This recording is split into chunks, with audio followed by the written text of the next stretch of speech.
Bienvenue sur 01net TV. Aujourd'hui dans 01 Drive, on vous parle d'un véhicule qui n'est plus tout jeune au catalogue de BMW, mais qui reste l'offre citadine électrique de la marque. Je veux bien sûr parler de la BMW i3 et on va la découvrir ensemble.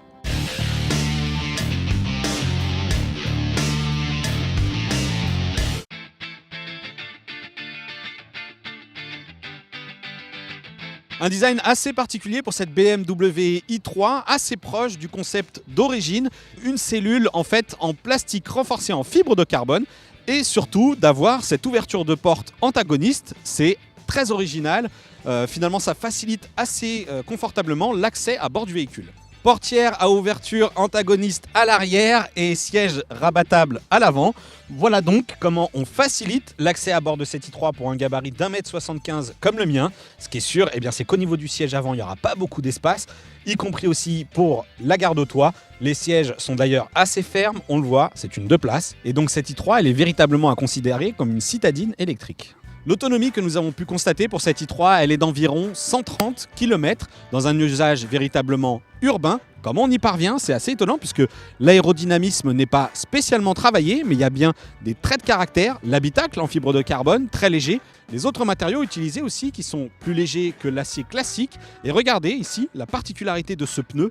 Pour un véhicule de ce gabarit, avoir un pneu de 155 à l'avant et 175 à l'arrière, c'est une manière de limiter les frottements avec la route et donc la résistance. Cette i3, elle pourra toutefois prendre la route puisque dans la version i3 Rex que j'ai actuellement en test, regardez ici, j'ai une trappe sur l'aile avant droite qui me donne en fait accès à un réservoir d'essence classique du sans-plomb dans lequel je vais pouvoir alimenter un petit moteur thermique, donc 650 cm3 qui permettra de recharger les 19 kW de batterie au lithium-ion et surtout d'offrir à cette i3 une autonomie supplémentaire de 100 km, de quoi refaire le plein à la pompe en cas de panne électrique.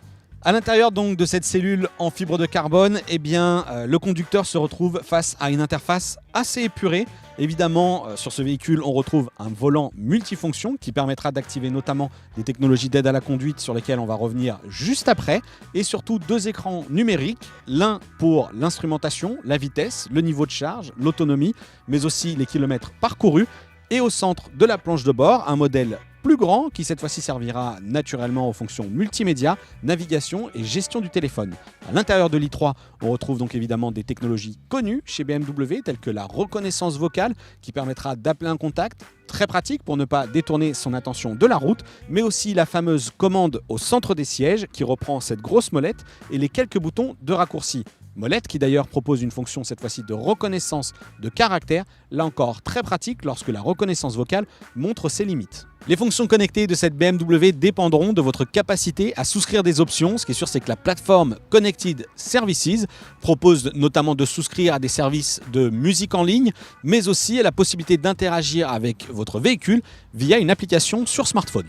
L'application BMW iRemote, on vous l'avait déjà présentée dans une précédente édition de 01 Drive. Sur cette i3, elle permet à tout moment de consulter l'autonomie restante dans le véhicule, activer et programmer l'état de charge, faire le point sur son style de conduite, est-ce que l'on est éco-responsable ou non, activer des fonctions comme la climatisation à distance, mais aussi retrouver le véhicule lorsqu'on l'a garé dans une ville que l'on ne connaît pas bien et qu'on a du mal à le retrouver.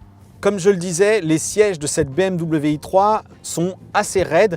Cumulé aux grosses jantes 19 pouces de notre modèle de test, ça remue pas mal à l'intérieur, mais c'est quand même assez rigolo à conduire puisque le bloc électrique développe une puissance équivalente à 170 chevaux. Autant vous dire qu'elle a de la reprise et elle est assez dynamique. Côté aide à la conduite, je parlais des boutons situés sur la partie gauche du volant. Cette i3, elle est équipée d'un régulateur de vitesse auto-adaptatif. Je cale une limitation de vitesse à respecter. Le véhicule accélère, freine tout seul. Et en plus, cette caméra située au sommet du pare-brise permet de surveiller les lignes blanches et d'adapter une conduite semi-autonome, toutefois limitée à une utilisation. Sur autoroute et à moins de 60 km/h, comment ça va fonctionner? Cette i3 va en fait utiliser la cartographie GPS, les données qui vont lui indiquer justement lorsqu'elle circule sur autoroute, ce qui vous permettra ou non d'activer le système de maintien dans la file. Le problème, eh bien, c'est que cette technologie n'est pas parfaite, puisqu'on l'a vu pendant nos essais, notamment sur la A15, si ça fonctionnait correctement.